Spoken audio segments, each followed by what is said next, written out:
Hello learners, welcome to Sure Question Academy. Please watch the videos, like and subscribe to the channel. Hello, ഇന്നത്തെ ക്ലാസ്സിലേക്ക് സ്വാഗതം. പരീക്ഷകൾക്ക് സ്ഥിരമായി ചോദിക്കുന്ന ലെൻസുകളുമായി ബന്ധപ്പെട്ട വളരെ രസകരമായ ഒരു കണക്കാണ് നമ്മൾ ഇന്ന് ചെയ്യാൻ പോകുന്നത്. ചോദ്യം ശ്രദ്ധയോടെ വായിക്കൂ.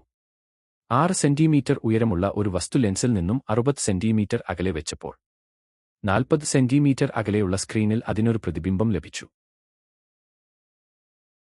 ഇനി ഇതേ ലെൻസിൽ നിന്നും 40 സെന്റിമീറ്റർ അകലെയാണ് ഈ വസ്തു വെക്കുന്നതെങ്കിൽ ലഭിക്കുന്ന പ്രതിബിംബത്തിന്റെ ഉയരം എത്രയായിരിക്കും എന്നാണ് നാം കണ്ടുപിടിക്കേണ്ടത്.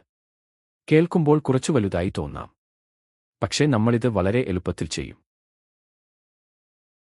ഇതൊരു പസിൽ പോലെ. നമുക്ക് 2 ഭാഗങ്ങളായി തിരിക്കാം. ആദ്യത്തെ ഭാഗത്തിൽ നിന്ന് നമുക്കൊരു ഒളിഞ്ഞിരിക്കുന്ന ക്ലൂ കിട്ടും. അത് ഉപയോഗിച്ചാണ് നമ്മൾ രണ്ടാമത്തെ ഭാഗം കണ്ടുപിടിക്കാൻ പോകുന്നത്. ആദ്യം ഒന്നാമത്തെ സാഹചര്യം അഥവാ കേസ് 1 നോക്കാം. ഇവിടെ നമ്മൾ ആദ്യം ചെയ്യേണ്ടത് പുതിയ കാർട്ടീഷ്യൻ ചിഹ്നരീതി കൃത്യമായി ഉപയോഗിക്കുക എന്നതാണ്. ഇതിന് പരീക്ഷയ്ക്ക് പ്രത്യേക മാർക്കുണ്ട്. ആദ്യം വസ്തുവിന്റെ ഉയരം HO. വസ്തു എപ്പോഴും മുഖ്യ അക്ഷത്തിന് മുകളിലായി കുത്തനെ വെക്കുന്നതുകൊണ്ട് HO + 6 സെന്റിമീറ്റർ ആണ്. അടുത്തത് വസ്തുവിലേക്കുള്ള ദൂരം U. ചിഹ്നരീതി അനുസരിച്ച് വസ്തു എപ്പോഴും ലെൻസിന്റെ ഇടതുവശത്താണ് വെക്കുന്നത്. അതിനാൽ U എപ്പോഴും നെഗറ്റീവ് ആയിരിക്കും.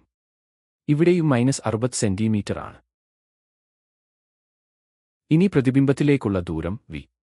പ്രതിബിംബം സ്ക്രീനിൽ പതിക്കുന്നു എന്ന് ചോദ്യത്തിൽ പറഞ്ഞിട്ടുണ്ട്. ഇതൊരു വലിയ ഹിന്റാണ്. സ്ക്രീനിൽ ലഭിക്കുന്നത് യഥാർത്ഥ പ്രതിബിംബം അഥവാ റിയൽ ഇമേജ് മാത്രമാണ്. കോൺവെക്സ് ലെൻസിന്റെ വലതുവശത്താണ് ഇവ ഉണ്ടാകുന്നത്. അതിനാൽ V + 40 സെന്റിമീറ്റർ ആയിരിക്കും. ഇതിൽ നമുക്കറിയാത്ത ആ ഒളിഞ്ഞിരിക്കുന്ന ക്ലൂ എന്താണ്? അതെ, ലെൻസിന്റെ ഫോക്കസ് ദൂരം F. നമുക്കത് ആദ്യം കണ്ടുപിടിക്കാം. നമ്മുടെ പ്രധാനപ്പെട്ട ലെൻസ് സമവാക്യം എഴുതാം. 1/f = 1/v - 1/u. എപ്പോഴും പ്രധാന സമവാക്യം ആദ്യം തന്നെ എഴുതണം. നമ്മുടെ കണക്കുകൂട്ടലുകൾ എളുപ്പമാക്കാൻ ഇതൊന്ന് മാറ്റി എഴുതാം. ഛേദം പൊതുവാക്കുമ്പോൾ 1/f = u - v ഹരിക്കണം u ഗുണിക്കണം v എന്ന് ലഭിക്കും.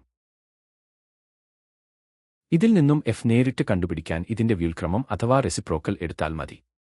അപ്പോൾ f = u ഗുണിക്കണം v ഹരിക്കണം u - v. ഇതൊരു ഷോർട്ട്കട്ട് സമവാക്യമായി ഉപയോഗിക്കാം. ഇനി വളരെ ശ്രദ്ധയോടെ ചിഹ്നങ്ങൾ സഹിതം വിലകൾ നൽകാം. -60 ഗുണിക്കണം 40 ഹരിക്കണം -60 - 40. ഇത് ഗുണിക്കുമ്പോൾ മുകളിൽ -2400 എന്നും താഴെ കൂട്ടിയാൽ -100 എന്നും കിട്ടും. മൈനസ് ചിഹ്നങ്ങൾ വെട്ടിപ്പോകുമ്പോൾ നമുക്ക് +24 സെന്റിമീറ്റർ എന്ന് കിട്ടും. ഈ പ്ലസ് ചിഹ്നം ഇതൊരു കോൺവെക്സ് ലെൻസ് ആണെന്ന് ഉറപ്പിക്കുന്നു. അങ്ങനെ നമ്മുടെ ആദ്യത്തെ ക്ലൂ നമുക്ക് കിട്ടിക്കഴിഞ്ഞു. ഗംഭീരം. ഇനി നമുക്ക് രണ്ടാമത്തെ സാഹചര്യത്തിലേക്ക് കടക്കാം. ഇവിടെ നമ്മൾ ആ വസ്തു ലെൻസിനോട് കുറച്ചുകൂടി അടുത്തേക്ക് നീക്കി വെക്കുകയാണ്. വസ്തുവിലേക്കുള്ള പുതിയ ദൂരം U2 40 സെന്റിമീറ്റർ ആണ്. ചിഹ്നരീതി അനുസരിച്ച് ഇത് -40 സെന്റിമീറ്റർ എന്ന് എഴുതണം. എന്നാൽ ലെൻസ് മാറിയിട്ടില്ല. അതുകൊണ്ട് ഫോക്കസ് ദൂരം അതേപടി തുടരും. +24 സെന്റിമീറ്റർ. ആദ്യത്തെ ഭാഗത്ത് നിന്ന് കിട്ടിയ ക്ലൂ നമ്മളെ സഹായിക്കുന്നത് കണ്ടില്ലേ? ഇനി പുതിയ പ്രതിബിംബം കൃത്യമായി എവിടെയാണ് ഉണ്ടാകുന്നത് എന്ന് കണ്ടുപിടിക്കണം. അതായത് V2 കണ്ടുപിടിക്കണം. വീണ്ടും നമ്മുടെ ലെൻസ് സമവാക്യം രണ്ടാമത്തെ സാഹചര്യത്തിന് അനുസരിച്ച് എഴുതാം.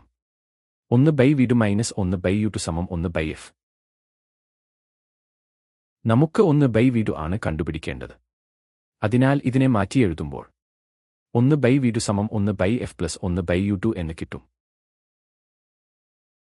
മുൻപത്തെ പോലെ ഭിന്നസംഖ്യകൾ ഒഴിവാക്കാൻ ഛേദം പൊതുവാക്കാം. 1/v2 = u2 + f ഹരിക്കണം f ഗുണിക്കണം u2.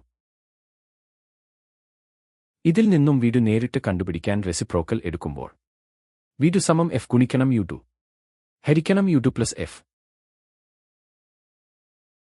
ഇനി വിലകൾ നൽകാം. 24 ഗുണിക്കണം -40 ഹരിക്കണം -40 + 24. ഇവിടെ മൈനസ് ചിഹ്നങ്ങൾ പ്രത്യേകം ശ്രദ്ധിക്കണം.